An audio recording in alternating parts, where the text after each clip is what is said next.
नमस्कार मित्रांनो. मी प्रवीण निलपत्रार आणि आपलं स्वागत आहे निलपत्रार नॅचरल फार्म्सच्या व्हिडिओमध्ये. लास्ट व्हिडिओमध्ये आपण आपल्या जुन्या शेडची एक टूर घेतली होती. आता त्याचाच सेकंड पार्ट. आपण या सेकंड शेडची टूर घेऊयात. तुम्ही बघू शकता हा शेड पूर्णपणे लोखंडी आहे. याची हाईट आपण घेतलेली आहे 10-12 फीडर्स, ड्रिंकर्सची पूर्ण व्यवस्था आहे. ह्या शेडची स्पेशालिटी अशी आहे की हे शेड आपण पूर्णपणे पिल्ले तयार करण्यासाठी तयार केलेलं आहे. या शेडमध्ये 3 कंपार्टमेंट आहेत. हा फर्स्ट, हा सेकंड आणि हा जिथं आपण उभे आहेत तो थर्ड. या कंपार्टमेंटमध्ये आपण स्पेशली पिल्ले हॅच करतो. अंड्या थ्रू आपण हॅच करतो. आपल्याकडे 3 इन्क्युबेटर मशीन आहेत, फर्स्ट, सेकंड, थर्ड. आणि उन्हाळ्यासाठी कूलर सुद्धा आहेत.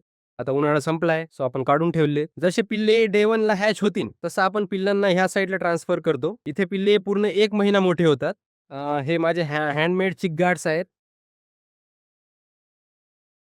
हे फायटर आहेत मित्रांनो, असील म्हणतात याला. जसे पिल्ले 1 महिन्याचे झाले तसे ते या साईडला ट्रान्सफर करतो आपण. तुम्ही हे जेवढे पक्षी बघतायत मित्रांनो, हे सर्व आपण इथं घरीच काढलेले आहेत इन्क्युबेटर मशीनमध्ये. क्वालिटी तुम्ही बघू शकता. सो तुम्ही पाहिलंच आहे माझ्या शेडमध्ये काय-काय आहे, काय-काय नाही.